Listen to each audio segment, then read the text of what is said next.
Hello? Hi. Hey, this is Joe here. Hi.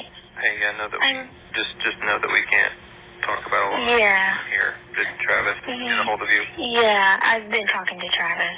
Oh, good. I've got him as my attorney right now. Okay. I don't know if you know that. I asked him to be my attorney. Yeah, I didn't know who exactly we settled with, but that's good. Well, it's not for you. It's only for me. I mean, he can work with you, but it's just they said I needed somebody for the case that we've got going with the kids and stuff. How are you? It starts quietly, almost casually, like any ordinary phone call, but the context behind it changes everything. A short exchange between Joseph Duggar and Kendra Duggar, recorded just hours after Kendra was released on bail, has begun raising far more questions than answers. At first glance, the conversation feels restrained, careful, even rehearsed. Joseph opens by reminding her that there are things they simply cannot talk about, setting the tone immediately. This isn't a conversation between two people catching up after a stressful moment. It's a conversation happening under pressure, shaped by legal boundaries, fear, and the awareness that every word could be used against them. The timing of the call matters. It takes place shortly after both of them were charged in a case connected to their children, and that alone shifts how every line is interpreted. Kendra had just gotten out on bail, and instead of discussing her situation in any emotional or personal depth, the conversation moves quickly into logistics. Joseph mentions that he has secured legal representation, specifically bringing up Travis as his attorney. Kendra acknowledges it, but there's a noticeable lack of surprise or urgency in her tone. It's less about reacting to shocking developments and more about aligning themselves on the same page. The focus isn't on what happened, it's on how they're going to handle what comes next. As the call continues, Joseph describes his current conditions, explaining that he's being held in solitary confinement for most of the day, confined to a small space with limited interaction. He talks about reading the Bible, about trying to keep his mind steady, about not sleeping well. Kendra responds in a way that feels supportive but controlled. There's concern, but it's subdued, almost filtered. She doesn't press him for details, and he doesn't ask much about her either. Instead, they circle around practical matters, communication methods, phone access, money, and how to stay in touch moving forward. Even their discussion about finances feels methodical, with Joseph mentioning the limited funds he has available and Kendra offering to help if needed. What stands out most in this exchange is not what's said, but what isn't. Despite the case involving their children, the conversation avoids any meaningful discussion about them. There's no direct mention of their condition, their whereabouts, or even emotional concern about being separated from them. The only reference to the situation comes in a detached legal sense, Joseph referring to the case that we've got going with the kids. It's framed as a shared legal problem rather than a personal crisis. That distinction changes the entire emotional weight of the conversation. At one point, Kendra mentions that she's in a good place, describing it as private but hesitates when it comes to giving details. Joseph seems relieved by that, expressing gratitude without asking further questions. Again, the pattern repeats: careful language, minimal specifics, and a clear awareness that they're being monitored. The idea of privacy becomes almost symbolic here, because despite being physically separated, both of them are navigating a situation where nothing is truly private. Every call is recorded, every statement potentially scrutinized. They also begin coordinating access to personal belongings and digital accounts. Kendra already has his iPad, and Joseph suggests working through his attorney to transfer passwords and access to other devices. This part of the conversation feels especially deliberate, as if they're preparing to manage finances, communication, and possibly more through shared control. It's not framed as anything unusual, but within the context of an ongoing investigation, even these seemingly routine details take on added significance. Throughout the call, there's an underlying sense of alignment between them. They're not speaking like two individuals navigating separate legal paths. They're operating as a unit. The mention of using the same attorney reinforces that dynamic. In situations like this, shared legal representation often means shared strategy, and that can shape how both parties respond, what they disclose, and how they position themselves moving forward. It suggests that, at least at this stage, there is no visible effort to distance themselves from each other or to take independent approaches to their cases. Another subtle detail emerges in how Kendra describes her own state of mind. She talks about trying to manage anxiety, about keeping her phone close to avoid missing calls, about not fully understanding the situation before her arrest. It hints at uncertainty, but again, it's expressed in a controlled, measured way.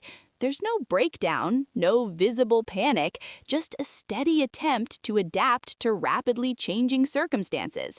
The emotional tone remains surprisingly even, especially considering the gravity of what's happening around them. The structure of the conversation reveals something deeper about their priorities in this moment. Legal coordination comes first, communication logistics comes second, emotional processing, if it exists, is kept almost entirely out of view. Even when Joseph says it's good to hear her voice, the sentiment passes quickly, replaced again by practical concerns. It creates a sense that both of them are focused less on what they're feeling and more on what they need to do. By the time the call reaches its later moments, the pattern is firmly established. They are working through a shared situation with caution, consistency, and a clear emphasis on staying aligned. Every topic they touch, lawyers, communication, finances, feeds into that broader goal. And yet, the absence of certain conversations, especially about their children, lingers as the most striking detail of all. It's not just that the topic is avoided, it's how completely it's absent from a call that, under different circumstances, would likely center around it. What remains is a conversation that feels carefully managed from start to finish. Not dramatic, not chaotic, but controlled in a way that reflects the seriousness of what they're facing. And within that control, every choice, what to say, what not to say, how to say it, begins to carry weight far beyond the words themselves. Now continues to unfold not through new revelations in what is said outright, but through a closer look at the decisions being made behind the scenes and what those choices suggest about the direction both Joseph Duggar and Kendra Duggar are taking.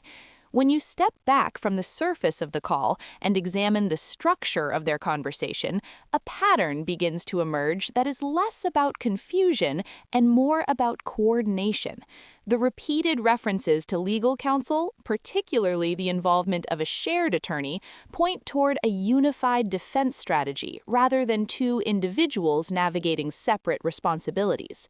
In situations involving parallel charges, especially when both parties are implicated in matters connected to their children, the choice to align legally can have significant consequences.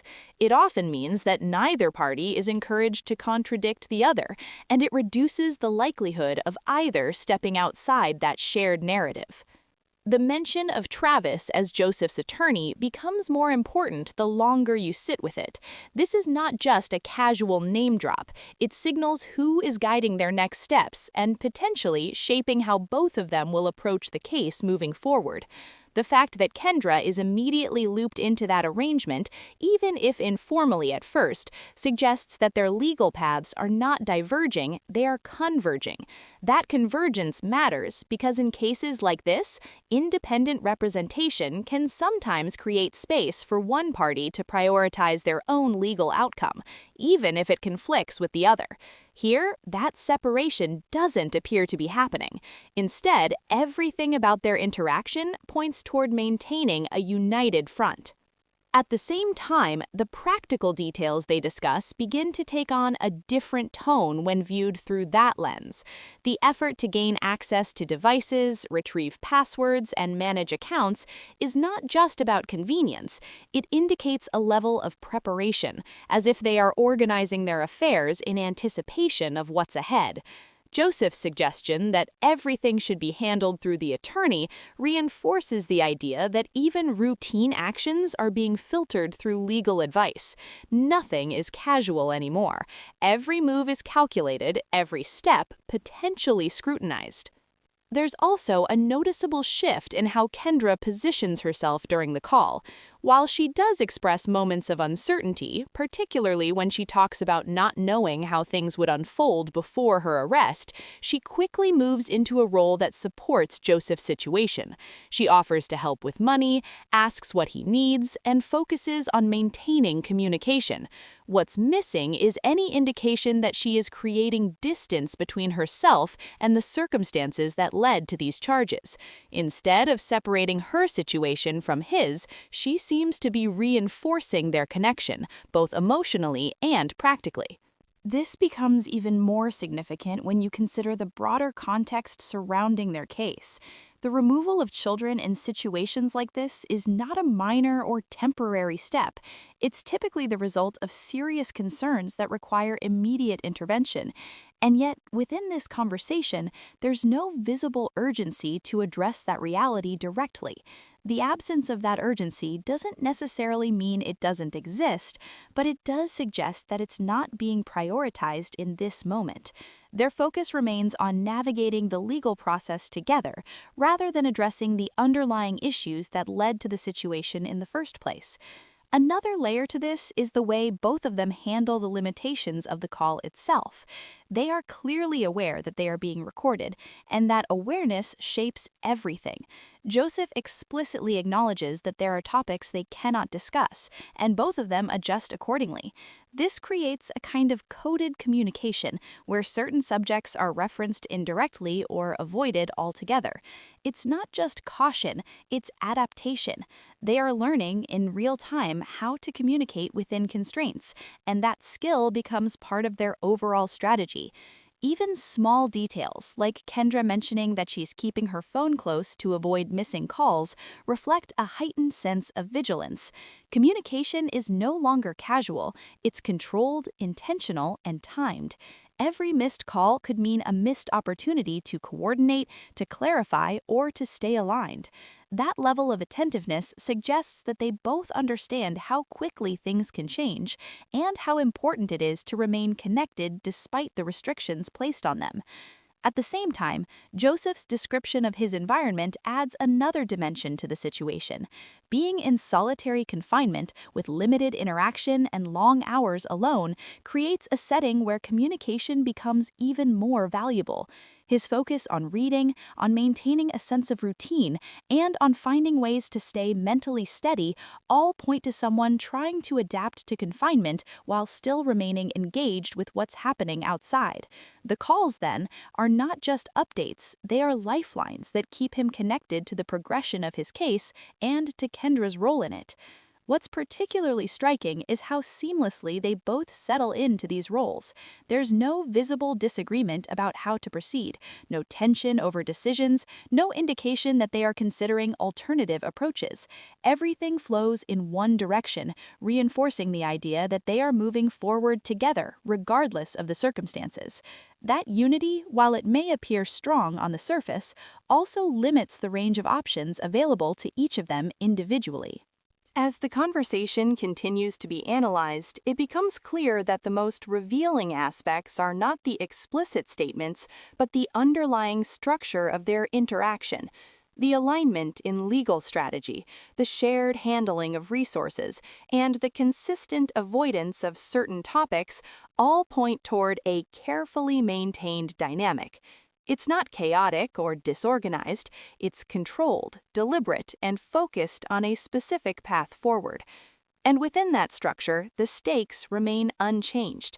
The legal process they are navigating is complex, and the outcomes will depend not just on what is said in recorded calls, but on the decisions made outside of them.